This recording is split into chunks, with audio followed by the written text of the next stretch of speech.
So this first one is now extra interesting now that the Cutter Gauthier trade has happened. But Nick Jansen asks, long term, Mason McTavish or Adam Fantilli?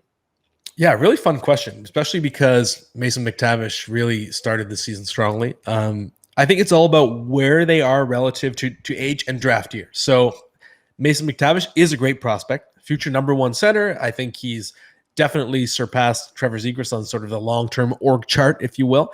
And I think it's going to be him and Leo Carlson will be sort of jockeying for the number one and number two on that team for years to come. Cutter Gauthier, I think, as well, but also can play the wing because he's got that power forward game. But either way, big step forward for Mason McTavish. Very impressed. But Adam Fantilli is 2 draft classes younger. He shoots the puck more. He gets more hits in a fantasy context as well. And he's already pretty close to McTavish's numbers. So to me, we're seeing Fantilli already catch up, even though he's only a few months into his NHL career. And if you look at the pedigree, Mason McTavish, very good prospect. Adam Fantilli, elite level prospect, who would have been the number one overall pick in multiple other drafts. I think he would have been in 2021. I think he would have been in 2022, maybe even in 2020. You can make a case over Alexis Lafreniere. Adam Fantilli is a very, very special prospect. He is in the running for the best college freshman of all time, at least until Macklin Celebrini maybe beats that this year, but based on what he did last year.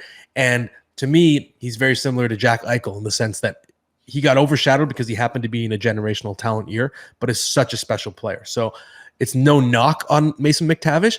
I just think Adam Fantilli's ceiling is like in 5 years, he could be a top 5 pick in fantasy. That's how good he has the potential to be. So I still lean Fantilli. Like we're talking about Fantilli, who his ice time has been kind of up and down this year, where there are points where he's playing fourth line minutes, and you're wondering, like, okay, could he go to the juniors because like this makes no sense? But he's still playing at a 22 50 point pace or 22 goal 50 point pace here, so that's quite impressive for someone who uh, I do. As good as Columbus's prospect pool is, I do think Anaheim is just going to have more offensive weapons, and that's going to probably hurt. It will both help and hurt Mason McTavish. Help him Mm-hmm. because he'll probably be playing with some pretty quality line mates no matter what.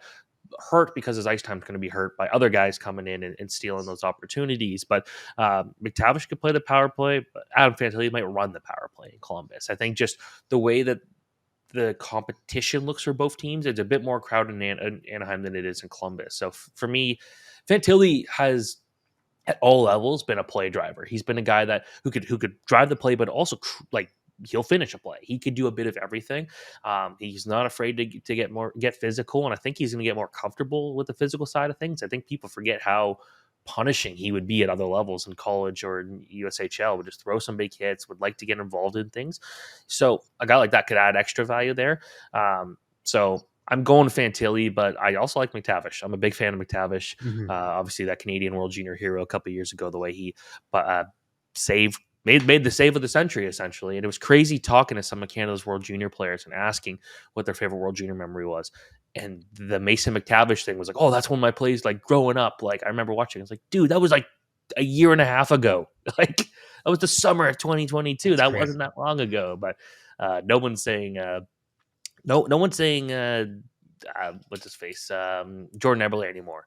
But I get it. Like we're talking Yeah, about 4-year-olds and 3-year-olds at that time. that's a weird one. Or Jonathan Taves in the shootout. It's weird to think about Oh that. yeah, like next year we're gonna get some 07s playing in this tournament for Wow. maybe for Canada, maybe for the United States that were not alive when that happened.